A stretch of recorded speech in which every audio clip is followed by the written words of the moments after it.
যে কোনো শিক্ষার্থী যে কোনো সময় সেরা স্টুডেন্ট হইতে পারে, জাস্ট একটা ফর্মুলা রাখ, একটা ফর্মুলা। সেই ফর্মুলাটা কি? ধরা যাক সে আজকে থেকে পড়া শুরু করছে, আজকে থেকে সে পড়ছে। এখন যা পড়বে জাস্ট 1 ঘন্টা পরে কিন্তু 56% জিনিস সে ভুলে যাবে, একদিন পরে 70% ভুলে যাবে, এক সপ্তাহ পরে 80% ভুলে যাবে। তার মানে আমরা যা কিছু পড়ি, যা কিছু শুনি, 80% জিনিস 7 দিন পরে নাই। অথচ কোরআন শরীফ যারা পড়ে তারা দেখা যায় যে গোটাল কোরআনের 30টা পারা একদম A to Z মুখস্থ না। তারা কিভাবে খেয়াল রাখে? কেউ যদি হাফেজি পড়াটা দেখে, দেখবে যে হাফেজিতে যারা পড়ে ভোরের টাইমে তারা একটু পড়ে এবং সকালে আবার একটু পড়ে, পড়ার পরে দুপুরের পর থেকে তারা রিভিশন দেয়, মাগরিবের পরে তারা রিভিশন দেয়, এশার পরেও রিভিশন। সারাদিনে যে টাইমটা তারা পড়ে ক্যালকুলেশন করলে দেখা যাবে 70% থেকে 80% টাইম তারা রিভিশন দেয়, 70 থেকে 80% টাইম তারা শুধু রিভিশন দেয়।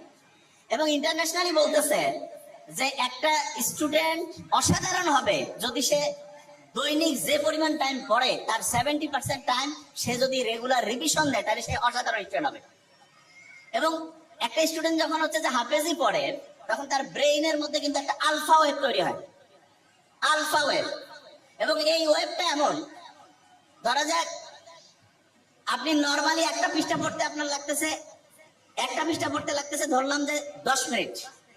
আপনি যদি আলফা ওয়েভে পড়েন, আলফা ওয়েভ ব্রেইনের মধ্যে, তাহলে আল্লাহর রহমতে আপনার ওই পড়াটা 2 থেকে 3 মিনিটে হবে।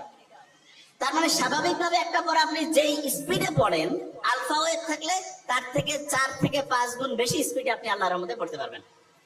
তাহলে যারা কোরআনের হাফেজিতে পড়ে তারা কিন্তু ব্রেইনে আলফা ওয়েভ তৈরিটা অটোমেটেড হয়। ওই যে আমি যখন কোরআন তেলাওয়াত আমরা শুনলাম তখন এটা ভালো লাগছে না সবার? কোরআন যখন শুনলাম কি কারণে ভালো লাগলো? কারণ কোরআনের আয়াতগুলো আল্লাহ এমন ভাবে অ্যাসেম্বল করছেন, যখনই আমরা শুনি তখন ব্রেইনটা কুল ডাউন হয়। এবং ব্রেইনটা কুল ডাউন হয়ে গেলে ব্রেইনের মধ্যে প্রতি মুহূর্তে যে হচ্ছে বিভিন্ন ঢেউ আছে, ঢেউটা এমন লেভেলে আসে যেটার নাম হচ্ছে আলফা ঢেউ। এবং এই ঢেউটা ব্রেইনের জন্য খুব উপকারী। দেখেন সায়েন্স যে আবিষ্কার হচ্ছে, আপনারা দেখবেন কোরআনে একটা আয়াত আছে যে উটকে আমি কেমনে বানাইছি, এটা কি তোমরা দেখবা না? উট উট তা কিছুদিন আগে আবিষ্কার হইলো যে উটের যে চোখের পানি আছে না, এই চোখের পানির মধ্যে এমন এক রকমের মেডিসিন আছে যেটা প্রায় 30 রকমের সাপের যে বিষ সেটাকে নিষ্ক্রিয় করতে পারে। ওই যে রাসেল ভাইপারের নাম শুনলাম না, খুব আলোড়ন সৃষ্টি করছিল। সেই রাসেল ভাইপারের যে বিষ ভয়ঙ্কর, মুহূর্তের মধ্যে মানুষকে ধ্বংস করে ফেলে, সেই বিষকেও নিষ্ক্রিয় করার ক্ষমতা বিজ্ঞানীরা দেখছে যে উটের যে চোখের পানি সেটার মধ্যে আছে। আল্লাহ যে বলছে যে উটকে আমি কিভাবে বানিয়েছি সেটা কি তোমরা দেখবা না? কি অসাধারণ! আল্লাহর কথাগুলো এখন বিজ্ঞানীরা দেখতেছে, যা কিছু বলে গেছে প্রত্যেকটাই সায়েন্স